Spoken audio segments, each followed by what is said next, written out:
Apakah sudah siap menyimak untuk soal UTS-nya? Insya Allah siap, Bu. Siap, Bu. Sudah, Bu. Nah, oke, saya bukakan ya.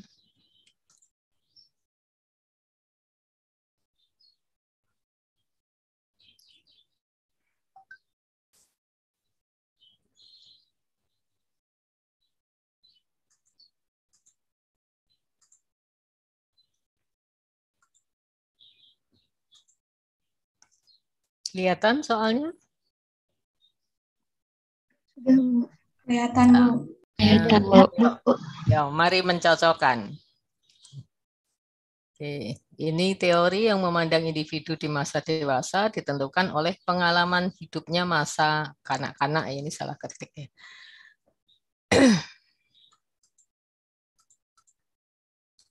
Ya, jadi yang Anda ingat kembali kalau teori perkembangan, kemudian teori kepribadian yang fokus pada masa kanak-kanak sebagai cikal bakal kepribadian di masa dewasa itu adalah psikoanalisis. Ya. Kemudian manusia punya kehendak bebas. Kira-kira apa ini? Teori apakah? Halo? Humanistik, Bu, kalau Ya, nggak salah. betul. Ya, humanistik. Oke, lanjut ya. Depresi yang dialami individu akibat kesalahan berpikir. Distorsi kognitif. Teorinya siapa ini? Sigmund Freud. Bukan, yang kognitif itu dekat-dekat dengan behavior. Ya, kognitif dekat-dekat behavior ya. Teori kognitif ya. Teori kognitif ini perkembangan dari teori perilakuan. Ya, kalau Sigmund Freud dia tidak membicarakan kaitannya dengan kemampuan berpikir karena manusia ditentukan oleh perkembangannya di masa kanak-kanak. Jadi apa yang terjadi pada masa kanak-kanak ya itu yang akan terjadi. Tapi kalau yang kaitannya kemampuan berpikir ya itu adalah apa yang dipelajari oleh individu gitu kan. Nah, itu pada teori kognitif. Nah, kemudian ini anak yang nonton film kekerasan maka dia akan meniru. Ya. Anda ingat kembali ada stimulus, ada respon. Jadi kalau stimulusnya dia nonton tayangan maka dia akan menirukan tayangan itu sebagai responnya ya, teori perilakuan. Kemudian manusia punya kemampuan mengubah pikiran negatif ya. Kemudian dia mampu mengontrol perilakunya. Nah, ini dalam psikologi positif dinamakan dengan flourishing. Nah, Anda ketika belajar tentang kesehatan, mestinya Anda juga tahu istilah flourishing, languishing itu seperti apa ya. Kalau flourishing ini kaitannya dengan kesehatan mental yang baik gitu ya, orang yang punya kesehatan mental yang bagus. Kalau languishing itu orang yang punya kesehatan mental yang kurang baik. Ya, belum sampai mengalami gangguan, tetapi pada kondisi languishing ini orang merasa tidak punya energi, mudah lelah, ya nggak punya semangat gitu. Ya, itu pada yang languishing.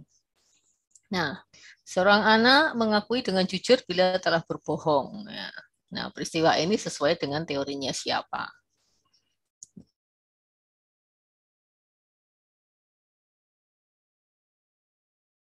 Hukuman ya, teorinya Skinner. Kemudian seorang anak mendapatkan kepuasan dari mulutnya, jelas fase oral. Ya, kemudian di sini seorang anak yang mengalami apa namanya penalaran ya, teori penalaran itu teorinya Piaget ya. Nah, Piaget kalau dia sudah apa namanya baru berpikir yang baru dapat menggunakan penalaran secara logis peristiwa nyata. Nah, ini kuncinya di sini. Kalau peristiwa-peristiwa yang belum terjadi atau hal-hal yang abstrak, nanti pilihannya menjadi operasional formal. Tapi kalau di sini masih hal-hal yang nyata, yang konkret, maka operasional konkret gitu. Ini kalau nggak hati-hati bisa terjebak ke jawaban yang D. Ya. Kemudian anak akan mengalami mampu melakukan tugas itu yang berada dalam jangkauannya, yaitu zona proximal development. Ini ada semua sebetulnya. Kalau Anda pelajarin di open learning eh, secara cermat, ya semua materi ini ada. Ya, artinya kalau tidak ada di PPT, kemungkinan ada di artikel-artikel jurnal, di bahan bacaan, mungkin di video yang perlu disimak gitu ya. Karena saya nggak jauh-jauh dari sana ngambil bahannya untuk buat soal. Kemudian tugas mengembangkan kepercayaan. Ini sebenarnya gampang, sudah ada kata kepercayaan, Anda tinggal cari kata yang sama dengan kepercayaan yaitu trust ya. Sebenarnya sudah ada ada clue-nya di sini. Kemudian untuk mengetahui apakah perkembangan anak normal atau mengalami hambatan gitu ya. Ini kita bisa menggunakan ini developmental milestone.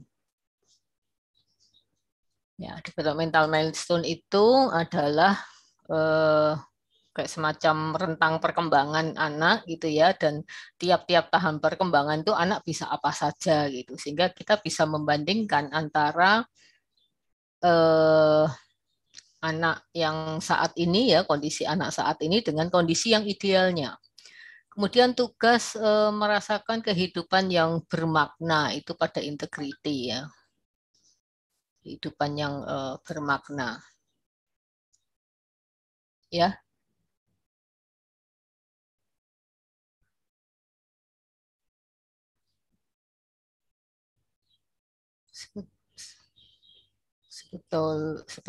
Sebentar.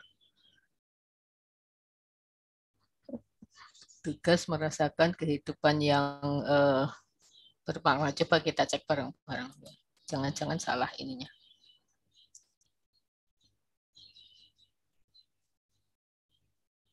Menurut Anda apa?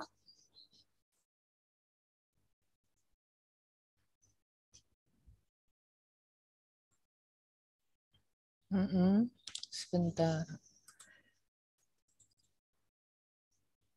Ternyata kuncinya keliru gitu atau gimana?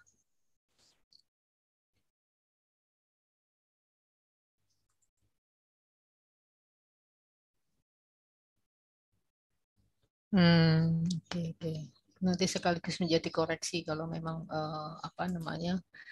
pas ngeklik pas ngeklik kunci ya, kadang-kadang di psikologi itu kadang-kadang sok bergeser gitu, ngekliknya apa kemudian keluarnya apa gitu ya, kadang-kadang itu sok keluar gitu itu.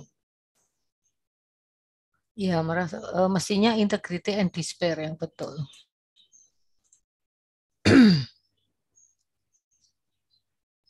Ya, yang betul mestinya integrity and despair, Mbak.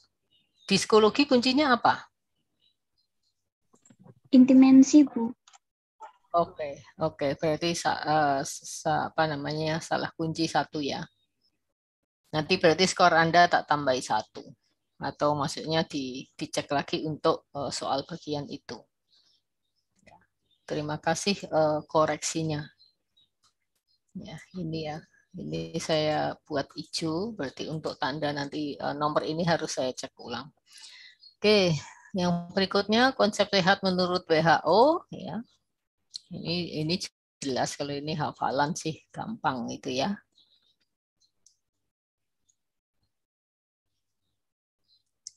Kemudian untuk mempertahankan kondisi kesehatan ya, baik internal maupun eksternal ya, perlu memperhatikan faktor lingkungan. Ya, seperti faktor apa lingkungannya? Di sini ada unsur ekonomi. Ya, kalau kesukuan itu nggak pengaruh, asal daerah nggak pengaruh, ya status kebangsaan juga nggak pengaruh. Artinya ini ada beberapa jebakan di sini. Kemudian kemampuan seorang untuk bergaul dengan masyarakat secara luas ya, itu kesehatan sosial karena jelas ini pergaulan.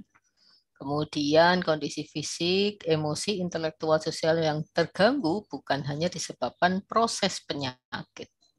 Ya, maka dikatakan sebagai kondisi sakit. Nah, perilaku sakit, seseorang mencerminkan hal berikut ya. Dia akan memantau kondisi tubuhnya, kemudian mengartikan misalnya badannya panas, oh panas ini berarti saya apa? Oh demam gitu ya. Suhu tubuh ya memantau. Contohnya misalnya memantau kondisi tubuh dengan termometer, kemudian dimaknai gejalanya, wah nilai apa namanya suhunya di atas 38 misalnya, berarti saya mengalami demam. Kemudian dia akan melakukan upaya untuk menyembuhkan penyakit ya, sehingga di sini semua jawaban benar. Kemudian sakit dan penyakit terjadi karena trauma atau cedera ya. Ketidakseimbangan kimiawi tubuh ya. Ini kondisi kaitannya biologis semuanya ya, maka di sini biomedis. Kemudian sehat atau sakit merupakan hasil dari interaksi yang kompleks faktor biologis, sosial, dan psikologis. Ini apa jawabannya menurut Anda?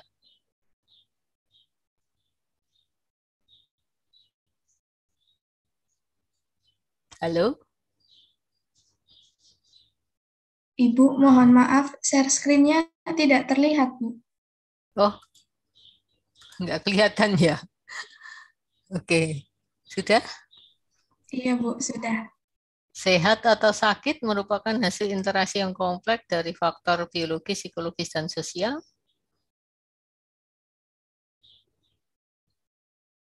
Apa menurut Anda? Biopsikososial, Bu. Iya, ya betul. Biopsikososial. Ya. Kemudian faktor demografi yang mempengaruhi kesehatan. Dan Anda tinggal cari yang faktor demografi ya, karena di sini ada yang bukan faktor demografi, gaya hidup, perilaku merokok, ya, aktivitas fisik itu bukan termasuk faktor demografi. Ya, kemudian faktor sosioekonomi dan politik yang menjadi eh, yang menjadi determinan kesehatan masyarakat adalah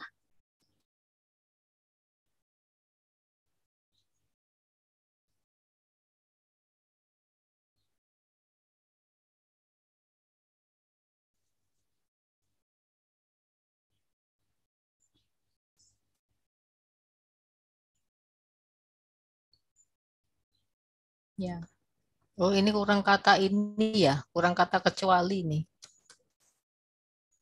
Faktor berikut ini faktor sosioekonomi dan politik. Oh iya, ini salah satu ya. Kecualinya hilang. Jadi ini jawabannya gender. Ini mungkin saya hijaukan juga, nanti saya cek. Oke, pendidikan, pekerjaan, penghasilan, etnis, dan sebagainya termasuk dalam posisi sosial ekonomi. Ini ada di Anda kalau lihat di teori determinan kesehatan masyarakat ada di sana. Ya.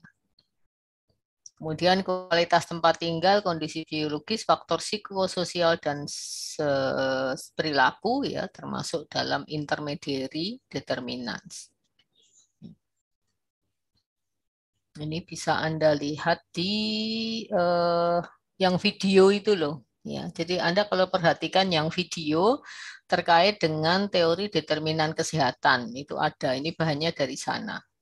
Ya, di OL. Ya, faktor dari diri individu selain kondisi fisik, usia, dan jenis kelamin yang mempengaruhi status kesehatan, ya, gaya hidup. Kemudian dari penelitian tentang stunting, nah ini dari jurnal. Artikel jurnal yang ada di OL. Ya, di sana ada datanya ini. Kemudian, apakah saya berisiko untuk mengalami penyakit paru? Nah, ini kalau Anda paham teori HBM akan tahu. Ini adalah persepsi apakah saya rentan kena penyakit atau tidak. Ya, kemudian apakah saya mampu? Mampu. Seseorang merasa mampu atau tidak mampu itu kaitannya dengan efikasi diri. Ya, saya merasa kesulitan untuk mencari waktu berolahraga, namun ada waktu jeda di sore hari ya, sekitar 30 menit. Nah, ketik. Ya, untuk berjalan kaki. Jadi ini dia melihat ada persepsi hambatan. Kesulitan mencari waktu. Nah, kemudian dalam stages of change model, ya, kondisi individu yang berpikir untuk mengubah perilakunya yang tidak sehat menjadi perilaku sehat. Jadi ini baru berpikir berarti masa perenungan kan gitu ya. Kalau pra perenungan kan masih belum mikir. Kalau komitmen dia sudah mempertahankan perilaku yang berubah. Ya, kalau tindakan berarti dia masa praktek ya. Proses mengubah perilaku tidak sehat menjadi sehat. Kemudian upaya yang dilakukan untuk melakukan perubahan perilaku sehat akan menjadi sia-sia apabila individu tidak menjaga. Ini ada apa namanya fase yang kambuh kembali itu ya. Jadi mengulangi kembali. Kemudian dalam TPB, ya, behavioral belief ya keyakinan terhadap perilaku itu dapat muncul dalam ungkapan berikut. Ya, jadi jika saya tidak berhenti merokok, maka saya tidak berumur panjang untuk bisa menyaksikan cucu saya tumbuh menjadi remaja. Ya, kalau saya tahu orang lain tidak suka mencium bau asap rokok, ya ini bukan behavioral belief, tapi lebih bagaimana norma subjektif. Ya. Merokok itu tidak baik untuk kesehatan. Ya, ini lebih ke apa namanya belief ya, pandangan terhadap perilaku itu sendiri. Kemudian ini masih dalam TPP, aku ingin tahu apakah istriku suka kalau aku berhenti merokok. Ya, jadi ini keyakinan normatif.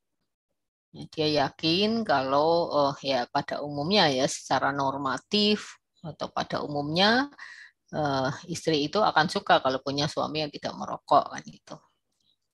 Kemudian sikap terhadap perilaku merokok ya, ya merokok itu tidak baik untuk kesehatan, itu adalah sikap. Kemudian dalam HPA, ya, perubahan perilaku dibagi menjadi dua, motivasi dan kemauan. Ini juga ada di video yang ada di dalam OL. Ya. Kapan, di mana, dan bagaimana bertindak. Ini rencana tindakan ya. Jadi ini kalau Anda nyimak di OL itu ada semua itu ya di video-videonya. Nah ini kunci yang berikutnya untuk yang apa namanya menjodohkan ya. Jadi manusia butuh penerimaan tulus tanpa syarat, itu Carl Rogers. Kemudian anak belajar dari yang dilihat, ini teorinya Bandura, vicarious learning. Kemudian seorang bapak langsung marahi anaknya ya, sebenarnya dia pengen marah ke atasannya nggak berani. Ya, jadi pengalihan, displacement. Budi sangat menyukai Mira, tapi kepada teman-temannya bilang Mira ini senang banget deh sama saya, gitu ya. Ini memproyeksikan apa yang ada pada dirinya kepada orang lain. Ini teori moral, perkembangan moral ya. Individu yang patuh ya, terhadap aturan karena takut dapat hukuman itu prakonvensional. Ini pada masa kanak-kanak. Kemudian kalau teori ekologi ini kalau terkait dengan waktu dari zaman dulu sampai sekarang maka itu adalah kronosistem. Kemudian pemahaman individu ya penting gitu ya bagi profesional kesehatan karena pemahaman terhadap gaya hidup ya karena nanti akan ada faktor protektif dan faktor risiko dalam kesehatan ya. Jadi gaya hidup yang mendukung kesehatan maka menjadi faktor protektif, gaya hidup yang tidak mendukung tercapainya kesehatan menjadi faktor risiko. Nah, kemudian ini kelemahan dari definisi WHO ya. Belum memasukkan dimensi spiritual. Kemudian menurut definisi WHO, orang yang tidak berpenyakit pun belum tentu termasuk sehat. Nah, Ottawa Charter ya, mendorong pemerintah lebih memperhatikan kesehatan publik. Jadi ini orientasi layanan kesehatan, kalau dulu itu lebih pada individu-individu, maka dengan adanya Ottawa Charter ini lebih ke komunitas atau publik. Ya, kemudian mewujudkan tempat tinggal, ya itu lingkungan yang suportif bagi kesehatan. Kemudian juga faktor-faktor ya adanya strata kekuasaan, status sosial itu bisa menyebabkan ketidaksetaraan dalam akses layanan kesehatan. Artinya orang-orang yang punya ekonomi lebih mapan lebih punya akses dibandingkan yang miskin. Kemudian yang pihak yang punya kewajiban menyediakan layanan kesehatan adalah pemerintah. Kemudian indikator yang sensitif terhadap ketersediaan, pemanfaatan, dan kualitas pelayanan kesehatan, terutama pelayanan perinatal. Ya, jadi Anda kuncinya di sini perinatal ya, artinya pada kelahiran. Ya, jadi angka determinan sosial yang berpengaruh terhadap perilaku dalam pengobatan tradisional dengan media lintah. Ya, ini ada di dalam artikel jurnal di OL. Kalau Anda baca, mesti tahu ya. Dalam teori HBM, partisipasi dalam perilaku sehat diperankan oleh keyakinan ya untuk menurunkan ancaman.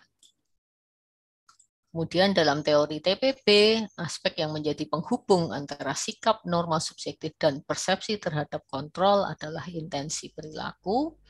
Kemudian dalam trans-theoretical model, ya dinyatakan perubahan sehat akan berhenti dan kembali ke perilaku tidak sehat apabila terjadi terminasi. Ya, jadi berhenti dia. Model HAPA, ya, menyertai rencana tindakan dengan antisipasinya yang terdapat dalam rencana penanggulangan. Kemudian hasil yang berbeda dapat muncul dari pemikiran yang berbeda pada situasi atau peristiwa yang sama. Ya, ini teori kognitif. Adakah yang mau ditanyakan? Silahkan.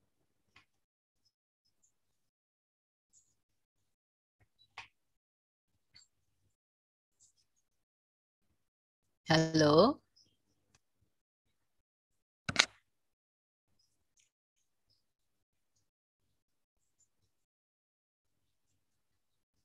Jadi anteng semua.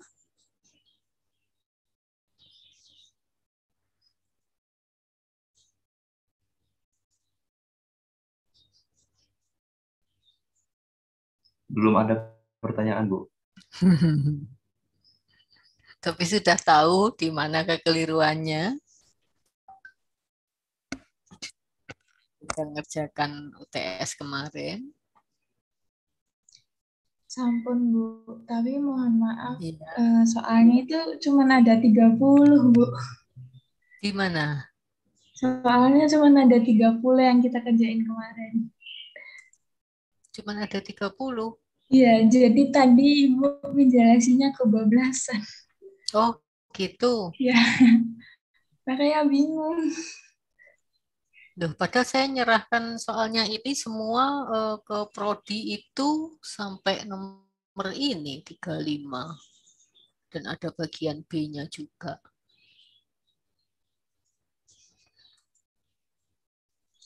Iya, Bu. Tapi yang kita kerjain kemarin itu cuma pilihan ganda, 30 soal. Oke. Ya, enggak apa-apa.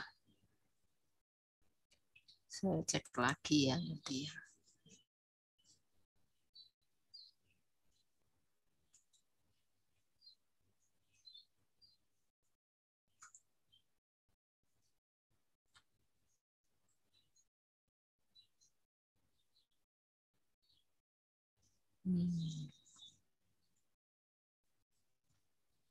Oke, berarti saya kebablasan menjelaskannya ya. Iya, Bu. Tapi nggak apa-apa, Bu, buat itu juga review materi lalu. Oh iya, ya sudah, enggak apa-apa.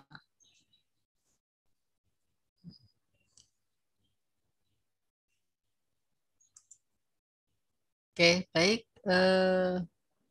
Berarti kalau tidak ada pertanyaan, kita lanjut ke materi berikutnya ya.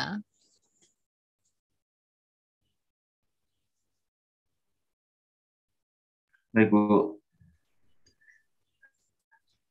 Oke.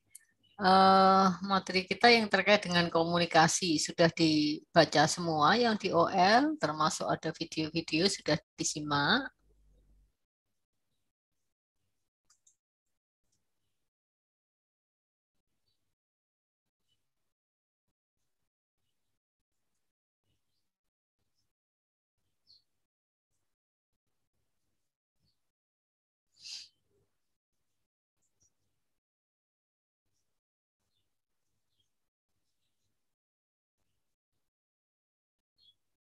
Halo, sudah dipelajari kah semuanya?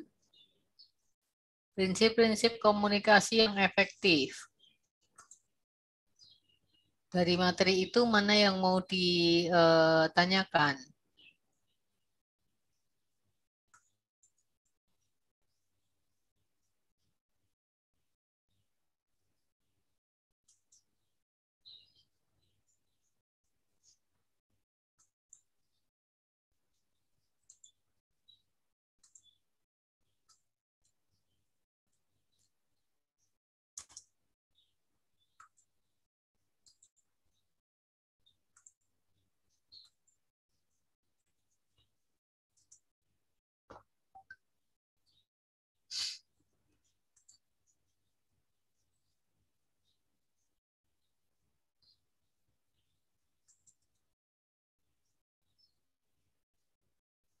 Tidak ada yang mau ditanyakan?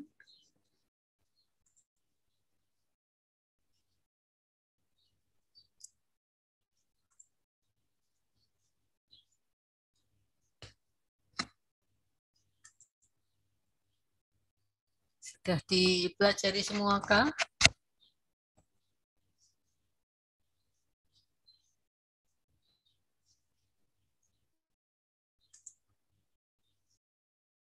Materi di OL apakah sudah dipelajari semua? Sudah Ibu, tapi videonya ada beberapa yang belum ditonton. Berarti di video contoh-contohnya komunikasi. Ya, jadi di PPT itu dasar ininya, dasar teorinya, kemudian di video-video itu bagaimana proses praktek komunikasinya. Oke, sekarang dari apa yang sudah dipelajari dulu, mana yang bagian menurut Anda perlu dijelaskan?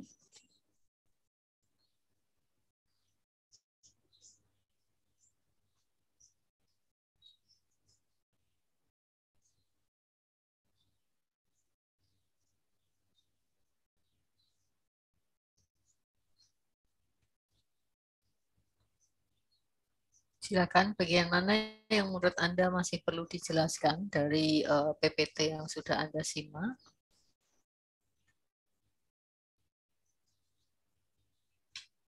Apa masih rasa-rasen ya habis UTS ya?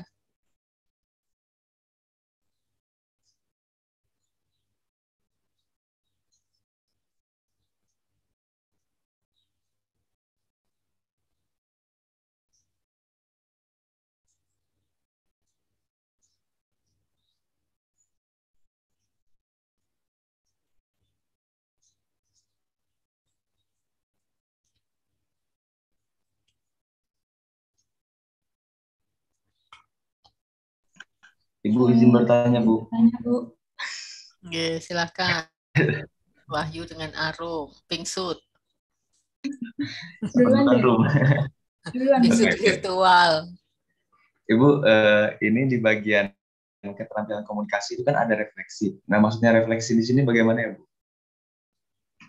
Keterampilan komunikasi ada refleksi. Oke. Jadi gini, bisa saya buka ininya ya, PPT-nya ya, biar lebih jelas.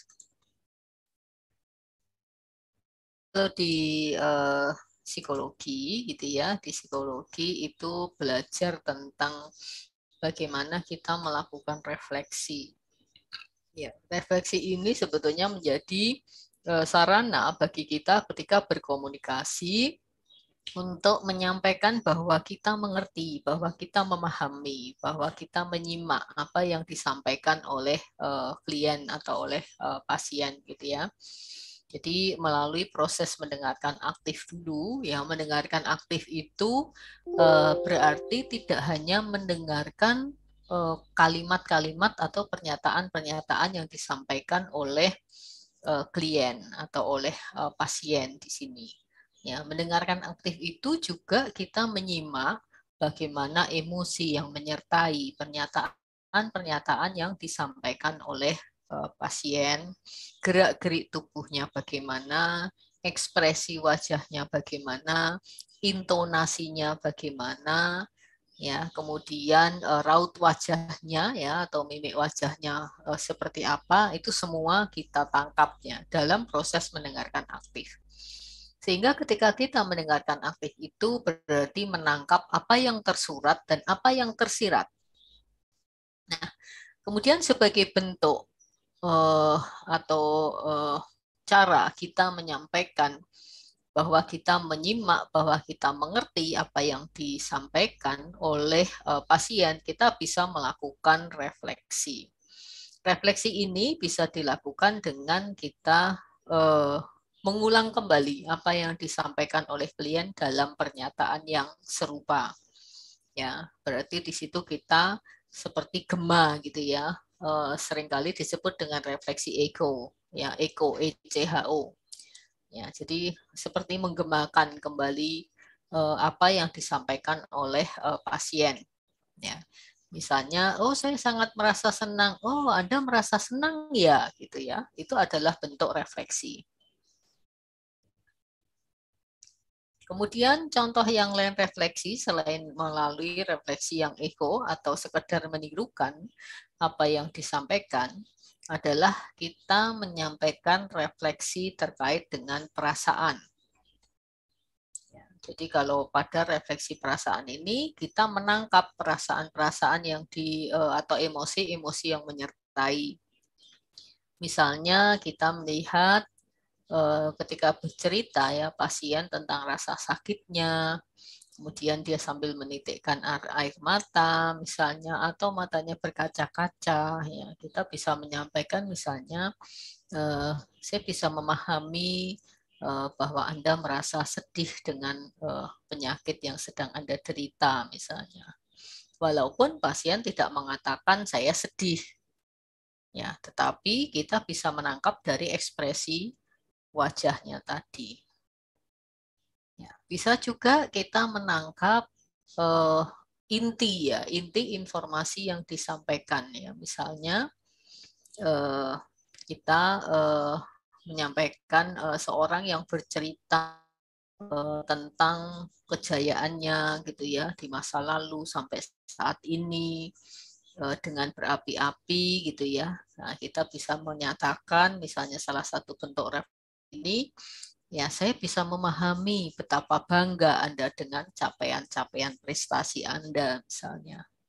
Ya, meskipun orang yang bersangkutan tidak mengatakan, "Wah, saya bangga loh dengan prestasi saya," begitu ya. Nah, itu dengan kita menyampaikan kalimat-kalimat pernyataan seperti tadi, ya maka orang yang kita simak, orang yang kita dengarkan itu akan merasakan bahwa dirinya didengarkan dengan baik ceritanya, kemudian juga merasa dipahami gitu ya apa yang dia sampaikan gitu. Itu Wahyu penjelasan terkait dengan refleksi. Baik, terima kasih banyak Ibu. Ya, mudah-mudahan jelas ya, nggak nambah bingung. Sangat jelas. Nah, nanti runtutannya di sini ini ya, attending behavior ya. Awalnya keterampilan komunikasi itu dari attending behavior atau micro skills ya. Attending behavior itu artinya kita hadir sepenuhnya ketika berkomunikasi dengan pasien ya di sini. Jadi hadir itu artinya ya kita duduk, kalau misalnya duduk ya posisi kita menghadap klien. Kalau kita agak condong badannya ya condongnya ke arah klien, kemudian ada kontak mata, ya gerak-gerik tubuh kita pun juga menunjukkan bahwa kita perhatian pada dia. Nah, micro skill juga di sini kaitannya dengan bagaimana ekspresi wajah kita, ya bagaimana pandangan kita, ya bagaimana tarikan alis kita, sudut mulut kita, itu nanti termasuk dalam micro skills. Ya, hal-hal yang pernik-pernik dalam ekspresi wajah gitu ya. Tapi itu menunjukkan kita hadir seutuhnya atau tidak. Nah, kemudian juga di sini ya empati. Kita bisa memahami bagaimana posisi pasien dalam kondisinya itu. Kemudian juga bahasa tubuh kita ya, tadi sudah saya singgung bahasa tubuhnya. Ya, jadi jangan sampai kita ngajak ngomong tetapi tangan kita di HP sambil pencet-pencet HP, nah itu menunjukkan kita mengabaikan. Ya. Kemudian juga di sini gaya apa namanya vokal ya, gaya vokal artinya intonasi yang kita gunakan gitu ya, itu dengan intonasi yang jelas, pengucapan vokalnya yang jelas sehingga informasi yang kita sampaikan bisa ditangkap dengan baik pula oleh pasien. Oke, ini untuk inti keterampilan komunikasi. Nah, baik, kita lanjut ke Arum. Silakan Arum. Oh, ya Bu. Maaf sebelumnya nanti banyak tanya karena ada 2 pertanyaan yang akan saya ajukan Bu. Tidak apa-apa. Jadi yang pertama itu di materi ke-7. Nah, di bagian akhir itu kan ada itu ya Bu, aktivitas kelas di skenario. Nah, dan itu saya nyoba mahamin gitu Bu. Nah, terus yang pada slide terakhir, apa yang mempengaruhi komunikasi ini saya masih belum jelas Bu. Jadi saya nggak bisa jawab. Mohon bantuan dari Ibu mungkin. Oke, ini nanti akan menjadi tugas di kelas sebetulnya untuk bahan di diskusi gitu ya. Akan menjadi bahan diskusi. Nah, kemudian panduannya nanti salah satunya adalah bagaimana pendidikan klien itu bisa berpengaruh juga terhadap komunikasi yang dia lakukan, kemudian bagaimana keberdayaan dan ketidakberdayaan gitu ya. Misalnya nanti kalau kliennya misalnya itu adalah orang yang pendidikannya rendah, kemudian pekerjaannya mungkin pekerjaan kasar, misalnya kaitannya kan dengan bagaimana dia mampu mengkomunikasikan apa yang dia alami dan seterusnya. Ini nanti advokasi kaitannya dengan bantuan apa yang harus kita berikan gitu ya untuk memberdayakan klien. Dan perlunya kerja multidisiplin, artinya lintas bidang, tidak hanya satu bidang saja untuk mengatasi masalah ini. Ya, jadi ini adanya di proses diskusi dan mungkin kita bahas di pekan depan ya. Gitu. Sama satu lagi itu Ya. di materi ke-6 yang tabel Bu. Iya. Tabel yang Inggris itu loh Bu. Tabel yang Inggris. Ini ya, effective communication and healthcare setting gitu ya. Ya. Terus apanya? Bahasa Inggrisnya yang ditanyakan. Masih kurang jelas Bu di setiap itunya, di setiap poin-poinnya. Oke, ini perlu saya berikan terjemahannya atau gimana? Begitu juga nggak apa-apa Bu, biar yang lain juga ikut tahu. Oke, berarti nanti tak berikan terjemahannya, tapi sementara ini saya jelaskan secara ringkas dulu ya. Baik Bu. Oke, baik. Ini saya juga kudu sinau ya, Mbak. Ya.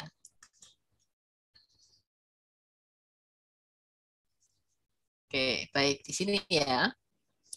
Komunikasi efektif dalam setting layanan kesehatan ya. Kan bacanya gitu ya, komunikasi dalam setting layanan kesehatan.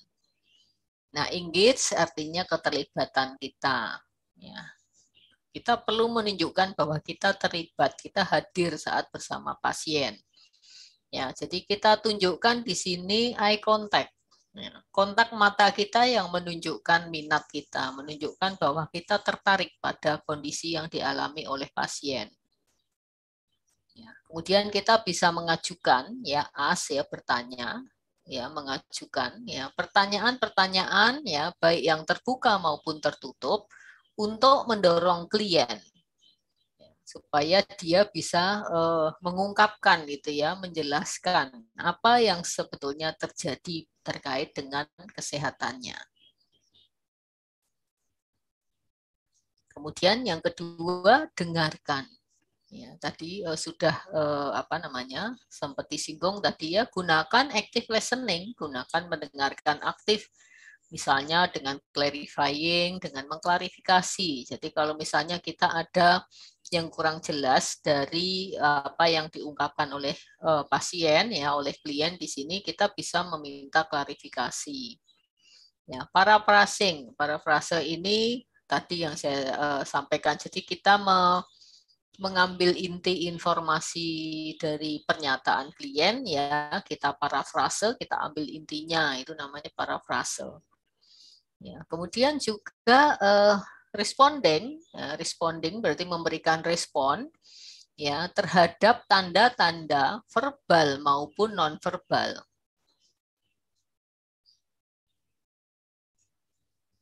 Untuk membantu kita memahami apa yang dimaksudkan oleh klien sebetulnya.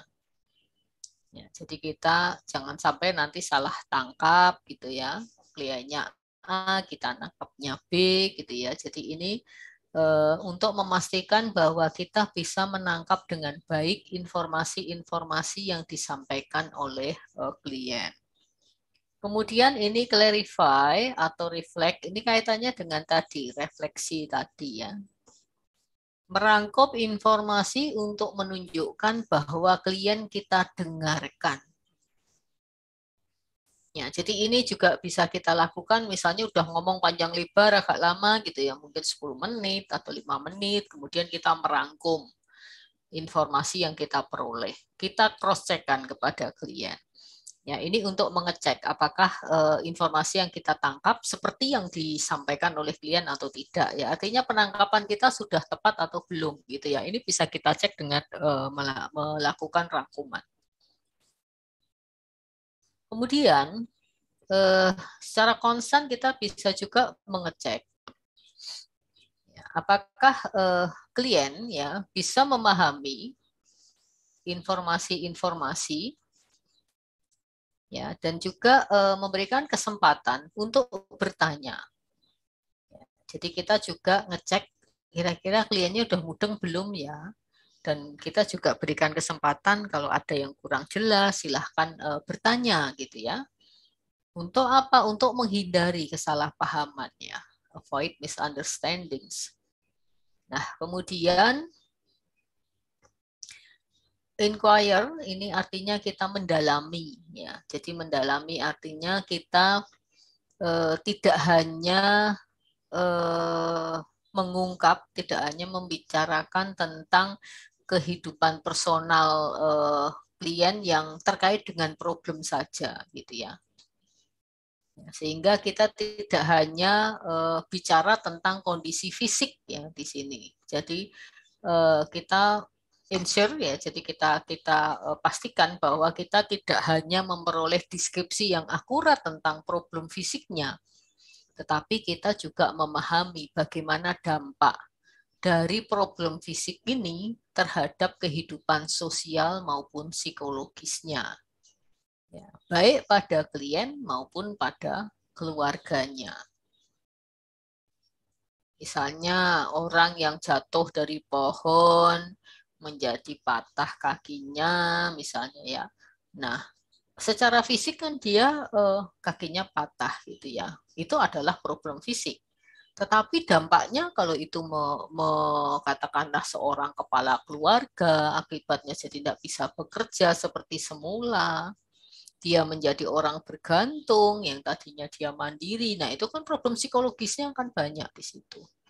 Dan yang nanggung tidak hanya diri kliennya, tapi juga keluarganya akan terdampak. Ya, dengan yang nyari nafkah hilang, ya, maka kehidupan keluarga itu akan terpengaruh misalnya. Ya. Jadi ini perlu kita paham. Kemudian menyampaikan empati.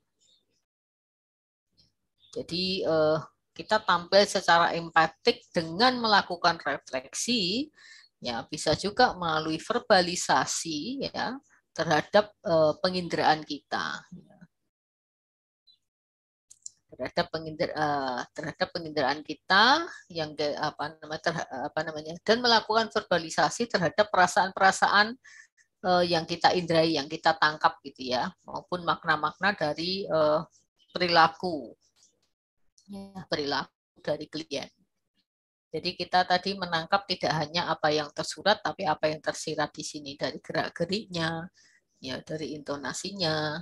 Nah, dengan cara begitu kita akan bisa memahami, ya, bisa melihat dari sudut pandang klien dan bisa menawarkan, ya, offering support, ya, menawarkan bantuan.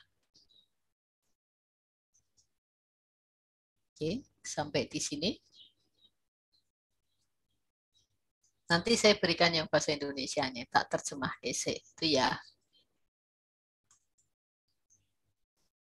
Ya, kenapa kok itu saya tampilkan bahasa Inggris, sebetulnya mau memaksa Anda dikit-dikit kan sinau gitu loh. Ya. Baik, Bu. Terima kasih, Bu. Ya, silahkan yang lain lagi kalau ada pertanyaan yang mana yang belum jelas. Ya, pesan saya materi di OL silahkan betul-betul dipelajari ya, sampai ke jurnalnya, ke video-videonya, silahkan betul-betul disimak. Nanti kalau ada hal yang kurang jelas, tatap muka seperti ini bisa menjadi kesempatan bagi Anda untuk melakukan klarifikasi.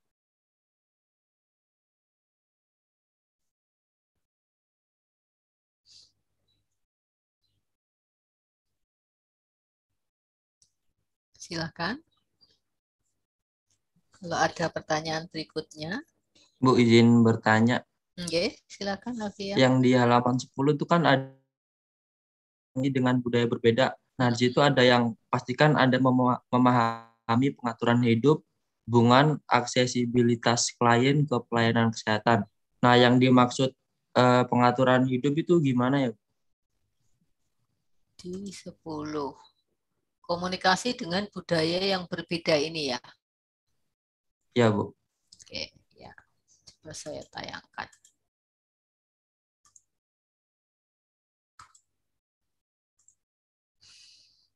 Nah, ketika kita berkomunikasi dengan budaya yang berbeda, kita perlu memahami budaya orang tersebut ya.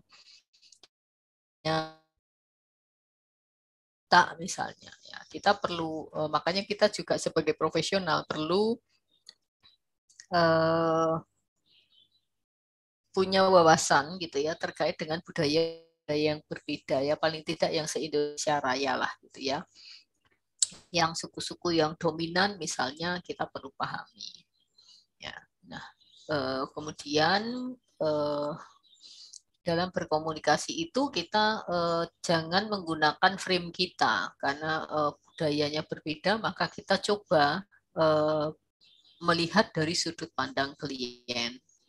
Ya, kita tempatkan diri dalam situasi klien ya, dalam konteks budaya dia.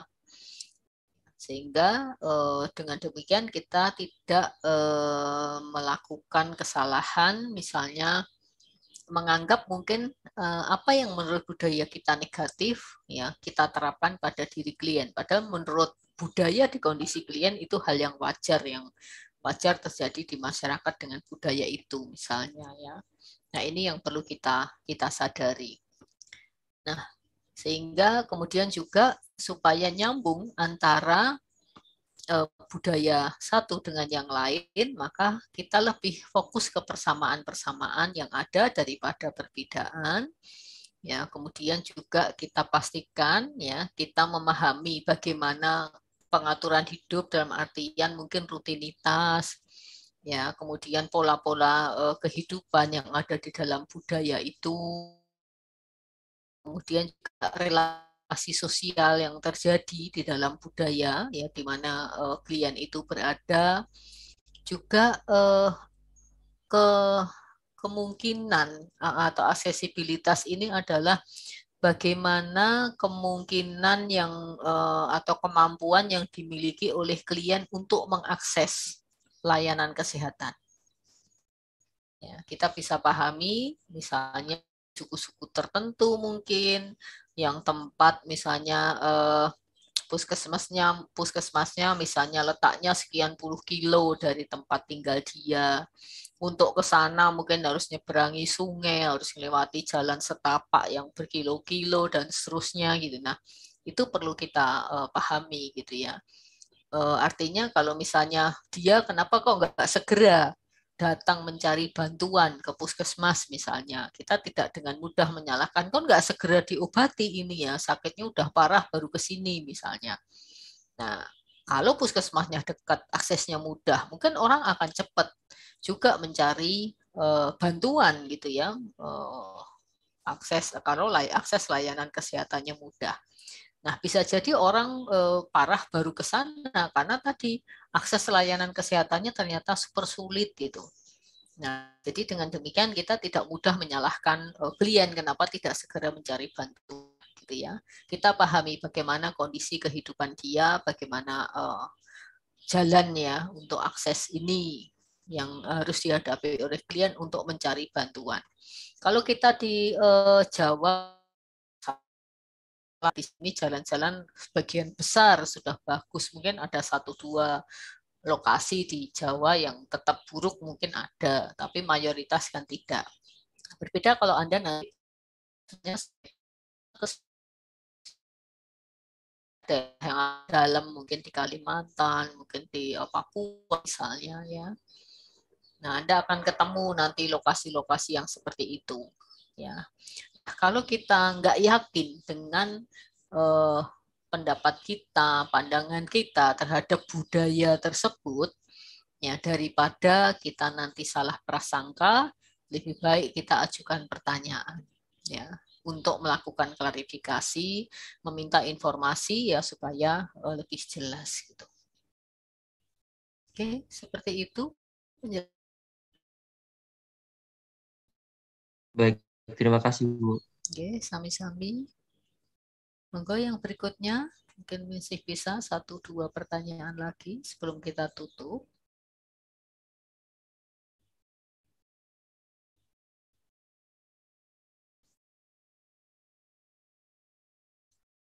Oh iya, untuk tugas dikumpulkan paling lambat tanggal 27 November ya. Anda bisa masukkan ke Google Drive yang disediakan oleh tim Sipen. Ya, tapi di OL saya juga sudah nyiapkan sih itu tempatnya. Ya, di OL sudah saya buatkan tempat pengumpulan tugas juga untuk masing-masing kelas.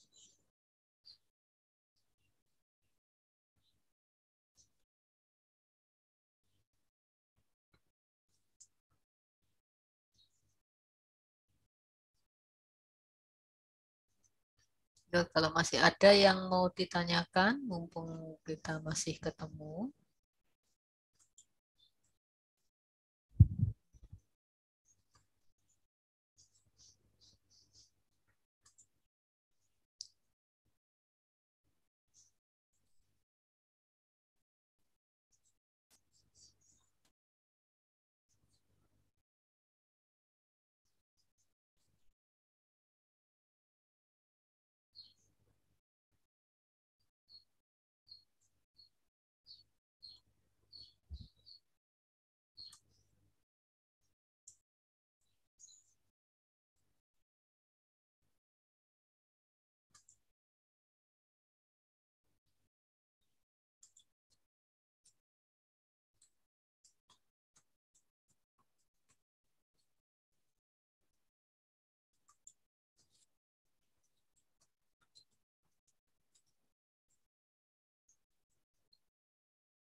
Bu, saya izin bertanya. Oke, silakan. untuk materi 6, slide ke-6, ketidakseimbangan power itu maksudnya bagaimana ya, Bu? Oh, ketidakseimbangan power itu ketidakseimbangan kekuatan, Mbak. Jadi gini, ada kalanya dalam layanan kesehatan ya, dalam layanan kesehatan itu orang beranggapan atau merasa bahwa sebagai seorang seorang pasien gitu ya, sebagai seorang pasien dia merasa dirinya lebih rendah daripada yang memberikan bantuan. Ya, karena orang yang memberikan bantuan, taruhlah misalnya dokter, bidan misalnya ya, atau nakes lainnya, itu dianggap lebih pandai, lebih berpengetahuan karena proses memberikan yang tidak berani gitu ya, tidak berani untuk bersikap asertif, jadi mengungkapkan apa yang sebetulnya dia rasakan secara terbuka ya. Kadang-kadang merasa sungkan, merasa nggak enak, kemudian kalau nggak setuju juga nggak berani bilang nggak setuju ya, mungkin ada rasa nggak nyaman juga nggak berani mengungkapkan ketidaknyamanan gitu, khawatir nanti dianggap nggak patuh terhadap nasihat yang sudah diberikan oleh dokter ataupun oleh oleh nakes di situ gitu. Nah, ini tidak seimbangan power seperti ini. Ya. Contoh misalnya saya pribadi pernah punya pengalaman gitu ya. Ketika anak saya sakit ya. Kemudian habis operasi. Nah, waktu kontrol dengan dokter spesialis gitu ya, saya bertanya gitu ya terkait dengan yang harus saya lakukan berikutnya gitu. Nah, dokter ini sudah sangat senior gitu ya, sudah sangat senior dan memang spesialis yang sudah terkenal gitu ya. Nah, saya bertanya memang betul-betul tidak tahu gitu ya. Artinya saya ingin tahu supaya apa yang saya lakukan ke depan dalam merawat anak saya tidak keliru gitu ya. Tidak keliru dan selain itu saya menjadi teredukasi, artinya saya mendapatkan tambahan pengetahuan terkait dengan kesehatan gitu. Ya, tetapi ternyata respon dari dokter tidak seperti yang saya harapkan. Jadi jawabannya hanya begini, sudah tahu percaya saja. Ya, saya kan dokter gitu loh. Jadi kalau tanya-tanya, jadi ketika saya ya gitu ya. Jadi tidak percaya pada perkataan dokter itu. Padahal maksudnya bukan tidak percaya, tetapi saya memang nggak tahu dan ingin tahu gitu. Ya, terkait dengan bagaimana perawatan anak saya pasca operasi. Karena operasinya termasuk lumayan operasi besar gitu ya, yang proses operasinya berjam-jam. Ya, bukan operasi kecil. Kalau operasi kecil sih mungkin tidak masalah gitu ya, karena operasi besar yang perawatannya butuh berminggu-minggu gitu ya pasca operasinya. Nah, itu kan saya harus ekstra hati-hati. Nah, itu kondisi seperti itu menunjukkan ada ketidakseimbangan power. Jadi dokter merasa lebih tahu, lebih benar gitu ya, sehingga pasien itu ya harus nurut gitu. Ya, jadi ini tidak seimbang gitu kekuatannya di sini. Yang satu menjadi subordinat dari yang lain. Nah, ini masih sering terjadi di layanan-layanan kesehatan. Jadi kondisi yang tidak berimbang itu setara, artinya klien diposisikan tidak setara oleh pemberi layanan kesehatan. Oke, begitu, Mbak.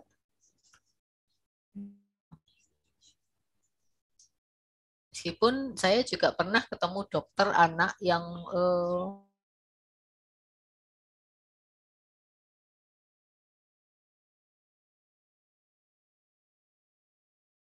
dokter spesialis anak waktu itu. Jadi beliau sangat kerjasamanya sangat bagus. Kemudian tiap kali habis memeriksa anak ya, waktu itu langganan dokter anak-anak saya itu ya, itu tiap kali habis periksa itu mesti menjelaskan gitu ya. Kondisi anak itu seperti apa, itu kita diedukasi, diberikan informasi yang cukup gitu ya menurut saya. Termasuk ketika ada hasil lab gitu ya, hasil pemeriksaan lab misalnya cek darah misalnya, itu dijelaskan ini loh Bu yang kandungannya seperti ini menunjukkan gejala ini gitu ya.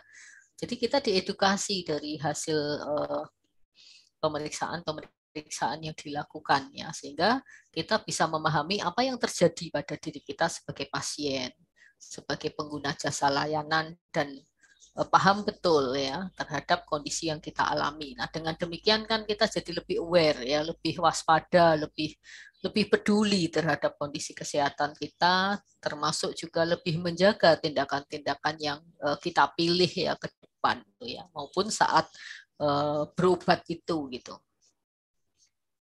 Ya. Itu monggo kalau ada yang mau ditanyakan. Tapi waktunya udah habis ya. Anda mungkin perlu masuk ke kelas berikutnya. Oke, baik. Masih adakah? Sudah jelaskah yang saya jelaskan tadi? Insya Allah sudah Bu, terima kasih. Oke. Bu. Oke, mengingat waktu ya, jadi itu tadi penjelasan terkait dengan materi yang sudah Anda simak. Pekan depan kita akan berdiskusi ya, masih terkait dengan tadi materi ke-7 ya, tadi materi ke-7 nanti akan disambung dengan materi ke-8 gitu ya. Nanti silakan dipelajari dulu materi-materi yang sudah ada itu ya, dan kita akan lanjutkan ya perbincangan kita, termasuk nanti ada saat mungkin sesudah minggu depan presentasi dari tugas proyek Anda ya. Oke, terima kasih atas perhatiannya. Saya akhiri dulu pertemuan pagi ini. Ya, tetap sehat, tetap semangat untuk menuntut ilmu. Ya, wassalamualaikum warahmatullahi wabarakatuh. Waalaikumsalam warahmatullahi wabarakatuh. Waalaikumsalam warahmatullahi wabarakatuh. Terima kasih Bu.